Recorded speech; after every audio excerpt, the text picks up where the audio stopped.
With Jagex's recent changes to Nex, a lot of the unavoidable damage from her can now be mitigated. This, coupled with the fact that you can heal with Reavers now, makes a battle of attrition possible for solo runs, instead of tick eating with purple sweets. Now, a couple of disclaimers. First, this is a guide for the method I used for my first clears, so it's probably got a lot of room for improvement and optimizations. Second, while it may be much easier now, it's still a challenging feat to accomplish. Now onto the guide.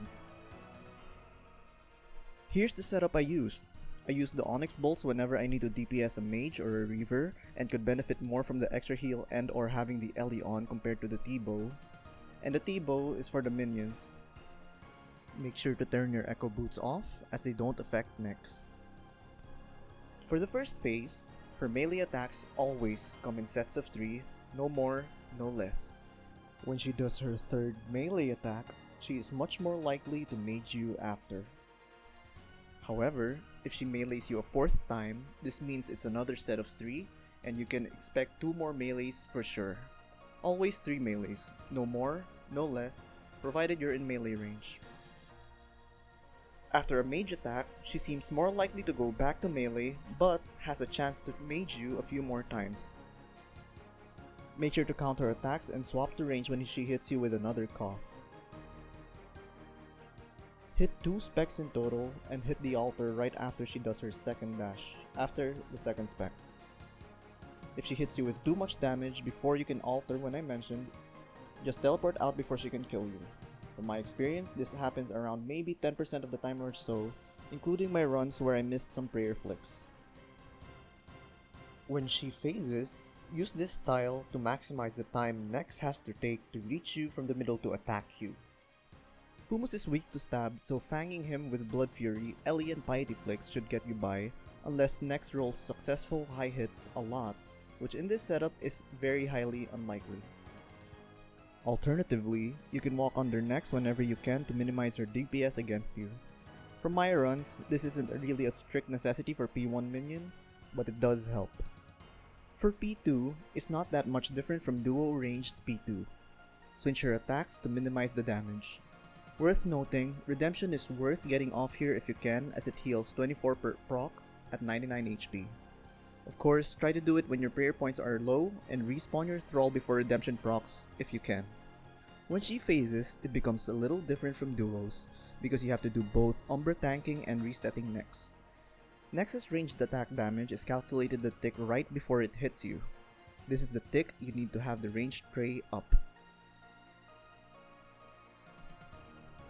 If you're unsure if this tick coincides with Umbra's attack, just keep Mage Prey up, as Umbra can hit up to 29 and is quite accurate with his attacks. Make sure Nex is 55% HP before killing Umbra in order to shorten blood phase and minimize your damage to your prayer points. Make sure Umbra dies after Embrace Darkness so that Nex starts blood phase with a Reaver for you to heal off of. For P3, the approach is simple. Onyx bolt the Reavers while underneath Nex and one tick flick your quick prayers. And Fang Nex. Super combat and ranged pot when your HP is at a safe amount to last until Nex spawns the next Reaver without having to brew. Make sure death charge is always up, as we'll be killing a lot of Reavers this phase. This is essentially all you'll have to do with blood phase, but it's a long phase as Nex heals a lot too. When she phases, stall Nex whenever you can and kill the Reavers while DPSing the mage. Make sure to use your ZCB specs on Nex to get her down to as close as 35% HP as possible, since we want to shorten the ice phase as much as possible. This part is also long, but the Blood Reaver medkits carry us through here. However, whenever I feel Nex is doing too much damage where I might need to brew, I switch to ZCB plus Onyx bolts to help me last till the next Reaver. Another important thing, this is around the time the altar usually comes back up. To get the altar off, you need to make sure of 2 things. 1. That the Reaver dies before blood sacrifice, and 2. That the altar is out of the danger zone for blood sacrifice. The window where she stops attacking you during blood phase is enough to get the altar off. Or you can use the altar as a red X to stall Nex if she's standing on top of it long enough to hit the altar. Finally, make sure to kill the mage after blood sacrifice, so that Nex starts with contain this rather than ice prison the next phase. Now for P4. Make sure you use your super combats as we want to get through this phase as soon as we can. It's very important to never be hit by mage off prey as Nex will freeze you and you risk getting hit by contain this. I attempted this for several hours and found that stalling and hitting, like this, in order to maximize the number of hits you do per ice prison and thrall damage significantly increases success rate per run. It's possible to do it without stalling like this, but it becomes a DPS check, relying heavily on you hitting big and often.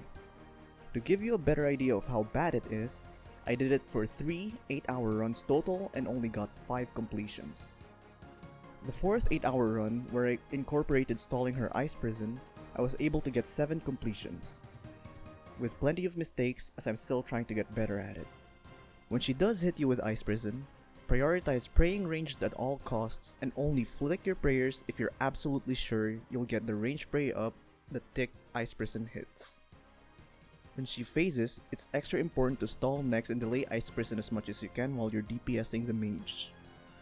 It's also worth noting that in case contain this will hit you, ranged prey also mitigates some damage. For her final phase, just remember her attack pattern. Melee hits always come in sets of 3, so after every third melee hit, flick from melee to mage. Stay vigilant after every mage hit, as there's a chance you'll keep maging, and reacting to it with the mage spray late also mitigates damage now. Make sure to brew as much as you can when she has the reflect melee prayer up, as this is where brewing results in the minimum DPS loss. This is essentially what Peak 5 comes down to. And that's it! This has been my first big guide, so if I missed anything or you have any questions, please ask. And as always, be kind to one another, but equally as important, be kind to yourselves because you deserve kindness. Thank you, love you all, and see you next time.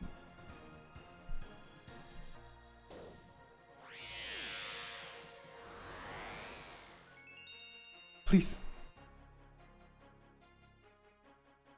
Oh, yes! Oh my goodness!